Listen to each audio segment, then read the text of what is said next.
নমস্কার। বৈচিত্র্য কথায় সকল শ্রোতা বন্ধুকে জানাই সাদর আমন্ত্রণ। আজকের গল্প প্রতিশোধ। মাত্র 6 মাসেই যে ফল পেয়ে যাবে ভাবতে পারেনি জয়তী।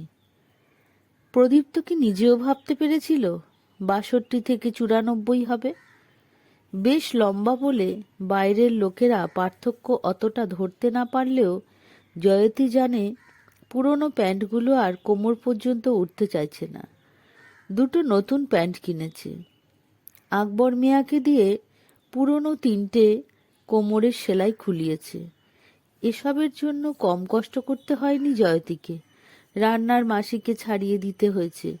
রান্নার হাত খুবই খারাপ ছিল মাসির। এক গাদা তেল দিয়ে রান্না করত। তেলটা আবার গরম না করে ওই কাঁচা তেলেই মশলা ঢেলে সবজি মাছ মাংস রান্না করত। খাবার সময় প্রতিটি পদ থেকে কাঁচা তেলের গন্ধ বেরোতো। প্রদীপ্তর তাতে কিছু অসুবিধা না হলেও জয়তী খেতে পারত না। রুকুর ভাত তরকারি এবং যে কোনো ঘরোয়া খাবার দাবারের প্রতি চরম অনীহা। কদিন পরই জয়তী বা প্রদীপ্তর ফোন থেকে পিৎজা, বার্গার, রোল ইত্যাদি অর্ডার করে। বারণ করলে শোনে না। ক্লাস 8-এর ছাত্র রুকু ভীষণ জেদি, অবাধ্য আর রাগী, ঠিক ওর বাবার মতোই। রান্নার মাসিকে ছাড়িয়ে দেওয়ার পর প্রথম দিকে জয়তী খুব অসুবিধার মধ্যে পড়েছিল। 3 বেলা রান্না করার অভ্যেস ওর কখনো ছিল না। নিজে চাকরি না করলেও বাড়ির নিচের তলায় একটা বুটিক খুলেছে সে, প্রিয়দর্শিনী বুটিক। তাও অনেক দিন হলো। 400 থেকে 4000 পর্যন্ত দামের শাড়ি রাখে সে। ভালোই চলে। মধ্যবিত্ত পাড়া, বেশিরভাগ মহিলা শাড়ি পরে। তবে সময়ের সঙ্গে সঙ্গে কাস্টমারদের পছন্দ পাল্টে যাওয়ায় জয়তী এখন শাড়ির সঙ্গে সালোয়ার কামিজের পিস, কাপ্তান রাখে। দুপুরে খাওয়া দাওয়ার পরে বুটিক খুলে বসে, বন্ধ করে সন্ধ্যের পরে। ততক্ষণে প্রদীপ্ত অফিস থেকে চলে আসে। রুকুও প্রাইভেট মাস্টারের কাছ থেকে পড়ে বাড়ি ফিরে আসে। দুলালদার মেয়ে মাম্পি বুটিকে জয়তীর সঙ্গে বসে। কাস্টমার এলে জয়তীকে সাহায্য করে। জয়তী মাস গেলে ওর হাতে কিছু টাকা ধরিয়ে দেয়। জয়তীর কাছে ইনস্টলমেন্টের শাড়ি কেনার সুযোগ আছে বলে পাড়ার বউরা ঘন ঘন আসে। পছন্দের শাড়ি নিয়ে যায়, আস্তে আস্তে টাকা শোধ করে। কেউ কেউ শাড়ি কেনার আগে বা পরে খানিক গল্প টল্প করে। বেশিরভাগটাই পরনিন্দা, পরচর্চা। আগে রান্নার মাসির কাছে পাড়ার অনেকের হাড়ির খবর পেয়ে যেত জয়তী। এখন কাস্টমাররাই ভরসা। জয়তীকে প্রায় সকলেই পছন্দ করে তার ব্যবহারের জন্য। খুব মিষ্টি ব্যবহার। বয়সে যারা ছোট তাদের সোনা বা বাবু সম্বোধন করে জয়তী। সে লক্ষ্য করে দেখেছে কোনো একটা বাক্যের আগে বাবু বা সোনা বসিয়ে দিলে খুব কাজ হয়। বয়স্ক মহিলাদের কখনো মাসিমা বলে না। ঢোলা ম্যাক্সি এবং বুকের উপরে গামছা ফেলে রাখা বৌদিকেও ম্যাম বলে জয়তী। তার ভালো ব্যবহারের জন্যই প্রিয়দর্শিনী বুটিকে দুপুর থেকে বিকেল পর্যন্ত মেয়েদের ভিড় লেগে থাকে। তবে যতই মিষ্টি মুখ করে কথা বলুক, জয়তী জানে আড়ালে অনেকেই তাকে মুটকি বলে। সেদিন বাস স্ট্যান্ড থেকে রতনের রিকশায় উঠছে। হাতে সময় থাকলে বাস স্ট্যান্ড থেকে হেঁটেই বাড়ি যাওয়া আসা যায়। সেদিন সময় ছিল না। তার উপর শাড়ি ভর্তি বড় ব্যাগ ছিল হাতে। রতন রিকশা চালাতে চালাতে বলল, বৌদি, আপনি থাইরয়েডটা একবার চেক করিয়ে নিন। আমার বউয়েরও থাইরয়েড আছে। ওরটা রোগা হয়ে যাওয়ার থাইরয়েড, আপনারটা মোটা। গেলবার যখন আপনাকে নিয়ে গেলুম তখনকার থেকে আরো মোটা লাগছে আপনাকে। লক্ষ্মীর ভাণ্ডারে আলু কিনতে গিয়েছিল একদিন। দোকানের বর্ষিয়ান মালিক মন্টু কাকু আচমকা বললেন, আলু খাওয়া ছেড়ে দাও মা, ভাত আর আলু একসঙ্গে খেলে শরীর কিন্তু ফুটবলের মতো গোল হয়ে যাবে। সেদিন খড়গপুর থেকে দাদা এসেছিল। গাছের আম নিয়ে প্রতিবারই আসে। বাবা মা চলে যাওয়ার পরেও দাদার সঙ্গে সম্পর্ক একটুও নষ্ট হয়নি। সেও রুকুকে নিয়ে বছরে একবার খড়গপুর যায়। খড়গপুর আগের মতো ছিমছাম আর নেই। বাবা রেলের চাকরি সূত্রে তারা গোলবাজার রেল কোয়ার্টারে থাকত। কাছেই রেলের গার্লস স্কুলে পড়াশোনা করেছে জয়তী। দাদা ছোট থেকেই বড় বড় স্বপ্ন দেখত। চাকরি করার ইচ্ছে দাদার কোনো কালেই ছিল না। বাবার কথাতে দাদা রেলের চাকরির পরীক্ষায় একবারও বসেনি। অল্প বয়স থেকে ব্যবসার দিকে নজর ছিল। বাবা যতদিন বেঁচে ছিলেন দাদা বৌদি রেলের কোয়ার্টারেই থাকত। পরে প্রেমবাজার এলাকায় অনেকটা জায়গা কিনে বিশাল একটা বাড়ি করে দাদা। সেই বাড়ির বাগানের মিষ্টি আম দিতে আসে প্রতিবার। এবার এসে জয়তীকে বলল, জয়ী, একটু আধটু ব্যায়াম করতে তো পারিস, শরীরটা ফিট থাকবে। ছোট থেকেই দোহারা গড়ন জয়তীর। 40 পেরোনোর পরে চেহারাটা অনেকটা ঢিলে হয়ে গিয়েছে। উঠতে বসতে কষ্ট হয়। ভাত রুটি সে কম পরিমাণেই খায়, কিন্তু ওজন কমার নামটি নেই। কিছুদিন আগেই চেনা ডাক্তারবাবুর প্রেসক্রিপশনে ফলো করে কয়েকটা ব্লাড টেস্ট করালো, কিছুই ধরা পড়েনি। কোনো রোগ ধরা পড়লে ভালো হতো, ওষুধ খেলে হয়তো কিছুটা সুরাহা হতো। মাম্পি বলছিল পাড়ার একটা নতুন ফ্যামিলি সাহাদের বাড়িতে ভাড়াটে হয়ে এসেছে, স্বামী স্ত্রী আর একটা মেয়ে। বউটা মাম্পিকে বলেছে জয়তী নাকি প্রদীপ্তর ওয়াইফ মানেই মনেই হয় না, দিদি মনে হয়। প্রদীপ্ত কায়দা করে দিনে অনেকবার মনে করিয়ে দেয় জয়তী ঠিক কতটা মোটা। সোফা যেখানটায় বসো দেখেছো জায়গাটা কতটা দেবে গিয়েছে? কতবার বলেছি কাঠের টুলটায় বসবে, কথা তো শোনো না। ওপাশের বাড়ির মেজ বউটা ছাদে উঠলে প্রদীপ্তর জানলার কাছে চলে যাবেই, মুগ্ধ হয়ে তাকিয়ে থাকবে নির্লজ্জের মতো।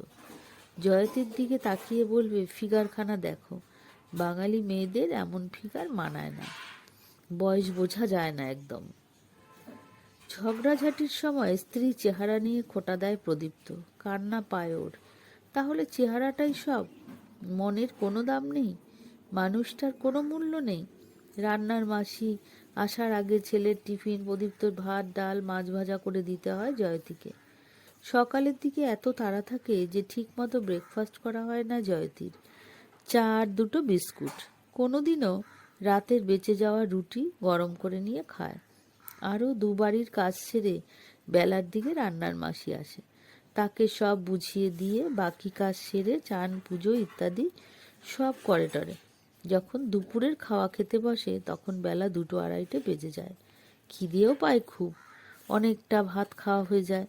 খড়গপুরে ছোট্টবেলার এক বন্ধুর সঙ্গে এখনো যোগাযোগ আছে জয়তীর, স্বাতী মল্লিক, ডায়েটিশিয়ান, একটা নামকরা নার্সিংহোমে যুক্ত। সে ফোনে জয়তীকে নানান পরামর্শ দেয়, বলে সকালের ব্রেকফাস্ট ঠিকমতো না খেলে দুপুরের খাওয়াটা এমনিতেই খুব বেশি হয়ে যাবে এবং শরীরে তার প্রভাব পড়বে। সাথী আরও বলে 40-এ পা দিলেই মেয়েদের নিজেদের প্রতি বেশি করে যত্ন নেওয়া উচিত। কাজের চাপে জল খেতে ভুলে যায় মেয়েরা, ত্বকের উজ্জ্বলতা কমে যায়। সাথীর পরামর্শে নিজের যত্ন নেওয়া শুরু করে জয়তী। কাজের ফাঁকে ফাঁকে নিয়মিত জল খায় এখন, মুখে বেসন গোলাপ জল লাগায়। কদিন আগে ডেন্টাল ক্লিনিকে গিয়ে দাঁতে স্কেলিং করিয়ে এসেছে। সকালে চা বিস্কুট খাওয়ার পরে রুকু স্কুলে আর প্রদীপ্ত অফিসে বেরিয়ে এলে হেলদি ব্রেকফাস্ট করে। সকালে পেট ভরে জলখাবার খায় বলে দুপুরে রাক্ষসের মতো খিদে পায় না। গাদা গাদা ভাত তরকারিও খায় না আর। বুটিকে বসার আগে চোখে কাজল দেয়, সুন্দর করে চুল বেঁধে খোপায় অথবা বিনুনিতে মরশুমি ফুল গোজে। যতক্ষণ বুটিকে থাকে হালকা মিউজিক চালিয়ে রাখে। এখন কাস্টমাররা একরাশ মুগ্ধতা নিয়ে তার দিকে তাকিয়ে থাকে। মাম্পি বলে, মুখে কি মাখছেন বৌদি, খুব গ্ল্যামার বেড়েছে, চোখ ফেরানো যায় না। হাসে জয়তী, সে জানে তার গ্ল্যামার নয়, আত্মবিশ্বাস বেড়েছে। মনে মনে 100 বার ধন্যবাদ দেয় সাথীকে। বিগত 6 মাস থেকে প্রদীপ্তের খাওয়া দাওয়ার মেনুটা অন্যরকম করে সাজিয়েছে জয়তী। প্রদীপ্তকে খেতে দেয়, গরম ভাতে 2 চামচ খাঁটি ঘি ঢেলে দেয়। গরম ভাতে ঘি পড়ার পর এমনই খোস বের হয়, প্রদীপ্ত লোভে পড়ে এক্সট্রা আরও 2 হাতা ভাত নিয়ে ফেলে। শিয়ালদহ থেকে বোম্বাই মরিচ এনে মুগ ডালের মধ্যে আস্তা লঙ্কা দিয়ে ডালটা ফুটিয়ে নেয়। স্নান করতে করতে বোম্বাই মরিচের ঘ্রাণে প্রদীপ্তের ঘোর লাগে। অনেকটা ভাত খাওয়ার পরে এক্সট্রা এক বাটি ডাল সুরুত করে খায়। আগে অফিস থেকে ফিরলে প্রদীপ্ত চিড়ে ভাজা মুড়ি বাদাম খেত। এখন দুপুরের আগেই প্রদীপ্তের জন্য টিফিন বানিয়ে রাখে জয়তী। কোনোদিন আলু পরোটা, কোনোদিন ছোলার ডালের কচুরি, কোনোদিন চপ চাউমিন, এক একদিন মোমো করে জয়তী। মোমোর পেটে কুচো চিংড়ি থেকে খাসির চর্বি ঠুসে দেয়। প্রদীপ্ত আসার পর খাবারগুলো গরম করে সার্ভ করে। জয়তী নিজে খায় এক মুঠ মুড়ি অথবা ছোলা ভাজা, কোনোদিন অল্প রোস্টেড মাখানো। প্রদীপ্ত খেতে খেতে আরামে চোখ বন্ধ করে। চোখ না খুলেই বলে, তুমি যে এত ভালো ভালো খাবার রান্না করো জানতামই না। রান্নার মাসিকে ছাড়িয়ে দিয়ে ভালোই করেছো। জয়তী কিছু বলে না, নিঃশব্দে হাসে। রাতে গরম জলে ময়দা সেদ্ধ করে তুলতুলে নরম রুটি বানায় জয়তী। একেবারে 6-7টা রুটি খেয়ে নেয় প্রদীপ্ত।